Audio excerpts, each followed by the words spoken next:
Hi, welcome back to another video of UGC NET paper 2 computer science. तो ये question जो है हमारे पास वो पूछा गया था प्रीवियस ईयर क्वेश्चन में। That is one of very important question से ज़्यादा इंपॉर्टेंट है हमें उसके ऑप्शंस के मीनिंग्स का जानना, बिकॉज यहाँ पे क्वेश्चन जो है वो स्टेट करता है a statement that is always true is called. वो स्टेटमेंट जो हमेशा से ट्रू रहती है उसे हम क्या कहते हैं। सो अगर आपको इन चारों ऑप्शंस के मतलब पता होंगे तो ही आप इसका करेक्ट आंसर दे पाएंगे, राइट स्टूडेंट्स। सो यहाँ पर कॉन्ट्राडिक्शन जो वर्ड है, कॉन्ट्राडिक्शन का मतलब होता है कोई भी चीज़ जो अपोजिट चल रही हो, राइट। सो कोई भी स्टेटमेंट्स जो हमारे पास हमेशा से फॉल्स होगी, ऑलवेज फॉल्स, तो उसको हम क्या कहते हैं, कॉन्ट्राडिक्शन कहते हैं, ठीक है। तो कोई भी स्टेटमेंट जो हमारे पास फॉल्स हो। अब इसका एग्जाम्पल, सो दैट हम इसको बेटर समझ पाए, तो इसका एग्जाम्पल हम कुछ इस तरीके से लेते हैं। कॉन्ट्राडिक्शन का एग्जाम्पल लेंगे, कॉन्ट्राडिक्शन।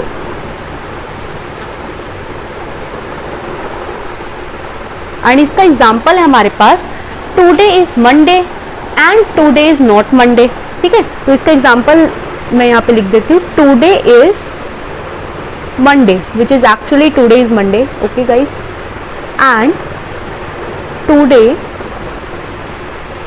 Is not Monday.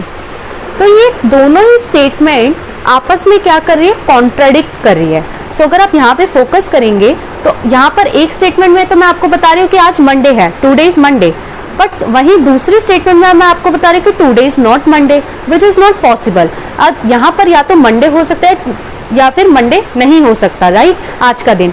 लेकिन यहाँ पर दोनों ही स्टेटमेंट आपस में क्या कर रही है, कॉन्ट्राडिक्ट कर रही है। तो इसलिए वो स्टेटमेंट जो हमेशा ही फॉल्स रहेंगी उसको हम क्या कहते हैं, कॉन्ट्राडिक्शन कहते हैं, ठीक है students. Now moving to our option number B, because ऐसे ही रिलेटेड क्वेश्चन आपसे पूछा जा सकता है। सो अगर आपको चारों ही ऑप्शंस के मतलब पता होंगे तो आप इससे रिलेटेड जो भी क्वेश्चन होगा उसका आंसर बहुत इजीली कर पाएंगे, राइट। नाउ बी ऑप्शन जो है वो है हमारे पास टोटोलॉजी। टोटोलॉजी का आप सिंपली ऐसे डिस्क्राइब कर सकते हैं कि वो स्टेटमेंट्स जो हमेशा क्या रहती है, ऑलवेज ट्रू रहती है। वो स्टेटमेंट्स जो हमेशा क्या रहती है, ट्रू रहती है, ठीक है। अब यहाँ पर इसके एग्जाम्पल से समझते हैं सो दैट आपको बेटर क्लैरिटी रहे कि टोटोलॉजी का मतलब क्या होता है। सो यहाँ पर मैं आपको लिख देती हूँ टोटोलॉजी। आप ऐसे भी ध्यान रख सकते हैं क्योंकि इसका फर्स्ट लेटर जो होता है वो टी है, तो इसका मतलब ऐसी स्टेटमेंट जो हमेशा से क्या हो, ट्रू हो, ठीक है। तो इसका एग्जाम्पल है आइदर टुडे इज मंडे और today is not Monday. Either today is Monday, okay, और टुडे इज नॉट मंडे। तो अगर आपने मेरी प्रीवियस वीडियो देखी होगी जिसमें मैंने आपको बहुत ही क्लैरिटी के साथ ये एक्सप्लेन किया है कि हम एंड, और, नोट, एक्सोर इन सभी सिंबल्स का किस तरीके से यूज़ करते हैं, देन आपको बहुत बेटर क्लैरिटी हो जाएगी इस स्टेटमेंट से कि और का यूज़ यहाँ पे क्यों किया गया है एंड वाई और वाली स्टेटमेंट जो है वो टोटोलॉजी में आती है, ठीक है। तो अगर आपने मेरी प्रीवियस वीडियो वॉच नहीं करी है तो उसका लिंक आपको डिस्क्रिप्शन में मिल जाएगा एंड आप उसको भी जाकर ज़रूर देखना क्योंकि वो आपके इन क्वेश्चंस का बेस बनाते हैं।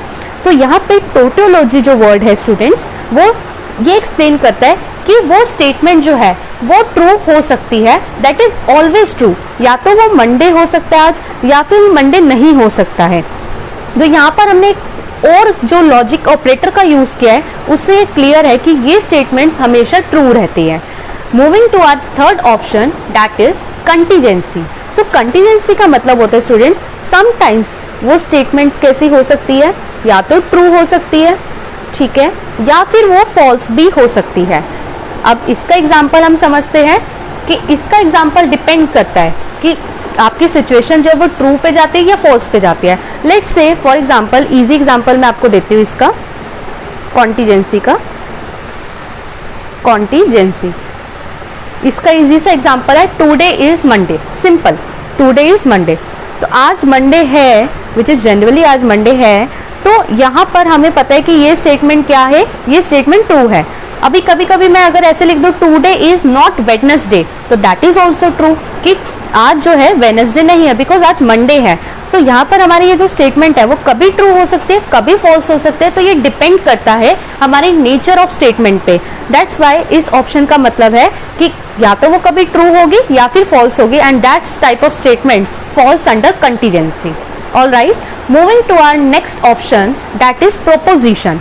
जो प्रोपोजिशन होती है स्टेटमेंट्स, वो किस तरह की स्टेटमेंट्स होती है कि एनी स्टेटमेंट या तो वो ट्रू हो सकती है या फिर फॉल्स हो सकती है, ठीक है, यानी कि वो फैक्चुअल ट्रूथ है, उसकी ट्रूथ वैल्यू ऑलरेडी डिफाइंड है, जैसे हम कहते हैं ना फैक्चुअल वैल्यू, जो फैक्ट है, ठीक है। तो जैसे प्रोपोजिशन का मैं आपको एग्जांपल दूंगी तो आपको क्लियर हो जाएगा। प्रोपोजिशन, अभी प्रोपोजिशन में हमारे पास स्टेटमेंट है, जैसे मैं एग्जांपल देती हूँ 2 + 2 and 2 + 2 is equal to 4, right? We all know about it. This is fact. we have practiced mathematics and we know 2 + 2 is equal to 4. Okay, सो कोई भी स्टेटमेंट जो हमारी ट्रुथ वैल्यू लेकर आती है, अब अगर आपके पास 2 + 2 is equal to 5 है, that will be false, right, तो वो फॉल्स स्टेटमेंट में कंसीडर की जाएगी। और यहाँ पर जैसे हम ऐसे बोल सकते हैं, एक और एग्जांपल आपको इजी तरह देती हूँ, the sky is blue, the sky is blue. So this is factual, right? We see the sky color as blue. So this is factual. So this type of statement comes under proposition. Okay? So इस तरह की statement जो होती है हमारे पास, वो किसके under आती है? Propositions के अंदर आती है। So I have explained चारों तरह के statements के मैंने आपको examples दे दिए। You can pause the video, you can make your notes, or you can revise this. Okay? But this question is going to be very important from UGC NET point of view. और ये आपके, अगर आपको options के meaning काफी अच्छे से पता होंगे तो आप इससे रिलेटेड कोई भी क्वेश्चन को अच्छे से सॉल्व कर पाएंगे एंड अपना ये वाला क्वेश्चन का आंसर भी करेक्ट दे पाएंगे। सो इसी के साथ अगर आपको मेरी वीडियो अच्छी लगती है then please do like, comment, share and subscribe to our channel Subjectsaholic. Thank you.